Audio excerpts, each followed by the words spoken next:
Well, for sure there were 4,000 people living on our block. Just like everybody else, just hung out on the street a lot because it was hot, and so it was cooler outside, because there were roaches and rodents in the apartments, so you just want to get away from that. And a lot of people were getting out just because they didn't want to be with their many brothers and sisters. So like my really good friends had at least 2 other siblings sleeping in the same bed with them. In one of the bedrooms there were 5 or 7 kids. And then I don't know how many kids maybe slept with the parents. So, and there was an uncle. That's 9 or 10 people per apartment. So when you add that up, you easily get to 4,000 people that lived on our block. This was my major, 35 millimeter larger. And then the one east of 100th Street was this and larger.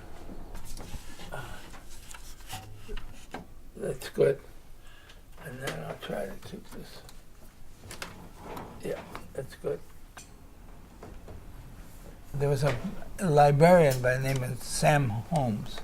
And he came by me one day and he said, you know, Bruce, I have a nephew who is a minister on East 100th Street, which is reputed to be one of the worst blocks in the city. I think mostly because of gang violence. I don't think it was that different than other blocks, but somehow some central gang members were there. We'd get a car that we would turn over every 3 years, and within 3 months there was always a bullet hole in our car. So, you know, there was definitely bullets flying around. Sam Holmes made an appointment for me to meet him because Norm was a very important and appreciated and loved minister in the area. Called Norm Eddy on the phone, and he said, I can't give you permission to take pictures in this community.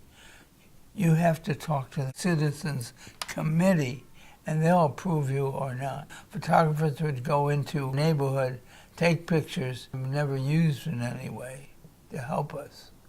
I said, I work differently. I work eye to eye. If you give me permission to photograph the largest family on East 100th Street, I'll show you what my work is like.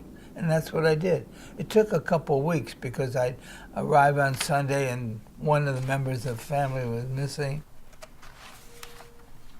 This is the family of 10 that I needed to show the Metro North. Yeah. 77, my grandmother moved us from the Bronx to East Harlem after my mother passed away. Moved to 101st Street and 1st Avenue. Our building had a Pentecostal church in the basement. Storefront next to us was a candy store and a bodega. Once a year he used to throw candy out on the street. All the kids would scramble for free candy. There were so many abandoned lots. I remember getting here and just thinking, like, what happened here? Right next to us was a full of rubble, empty lot. And I believe it was a double lot. Walk from like 100th Street all the way like through lots and go all the way up to like 106th Street. People used to just chuck their garbage out, especially out of the other building, but I think our building too. And then you'd have fires happening. Some of these abandoned buildings, and this one is abandoned, but there's a child.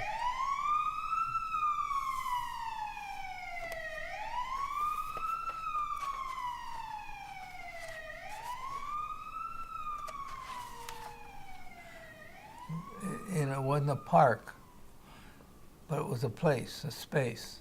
That message is that I'm going to find beauty no matter how the vacant lots are full with garbage and whatnot. Those pictures were kind of important because the empty lots were kind of important. Some of the photographs I made were legitimate and truthful. That picture was a complete lie, you know, so I was able to come to grips with that because the American Institute of Architects was going to, they needed something like that, you know, a commission to photograph what they called poverty in America. So the picture of the rat, the boy holding the rat, they hired the boy, so his parents, and the rat was a 10-inch Norwegian rat from Sloan Kettering. It was a dead rat, but it wasn't a disease rat. I had it in a refrigerator, I put it in a shoebox with cotton. That's how that happened. It meant something good, but it was sensational. The rooftop, sometimes it was dangerous up there. Sometimes it was a young boy with a sail living on the roof. Just two lovely little children with the view of the city, the street. Such a beautiful life. That wall is clean. People are together. 335.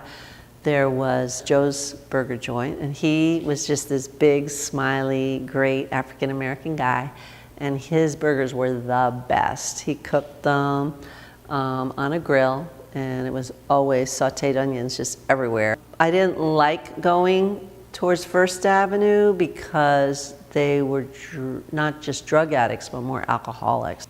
Then across the street were two churches, for sure a Baptist church. He had a pharmacy, and he used to get broken into all the time because people wanted his drugs, a Chinese laundry, and then the final building had a what I would call a tutorial program, a homework help center. Then across the street, it was started, I'm pretty sure, with the help of East Harlem Protestant Parish. And then coming back on our side of the block towards our house, there was another empty lot, and that one somehow they got money to tarmac it over, to asphalt it, and to clean up the walls of what would have been connecting houses, the actual buildings, so that we could play handball. Always outside after school until the lights came on all summer. Most of the kids just could not wait to go home, change their clothes, do their homework, and go play outside. And we played all kind of games. I played stoop ball and stick ball and ring-a-levio and hot peas and butter and tag and freeze tag and every kind of game. I mean, we just played constantly. A lot of times parents would watch out the window to see where their kids were, or a neighbor would watch everyone's children, or parents would also be outside talking together as neighbors. There was not like the internet. There were no electronics. Children were not in charge of the television set. When I was about 7 or 8 years old, that's the first time I ever experimented with drugs or alcohol or anything like that. Little by little, just seemed like I was always with older kids, and they were always trying things, and they'd always say, "Do you want to try this?" And I just never seemed to be afraid.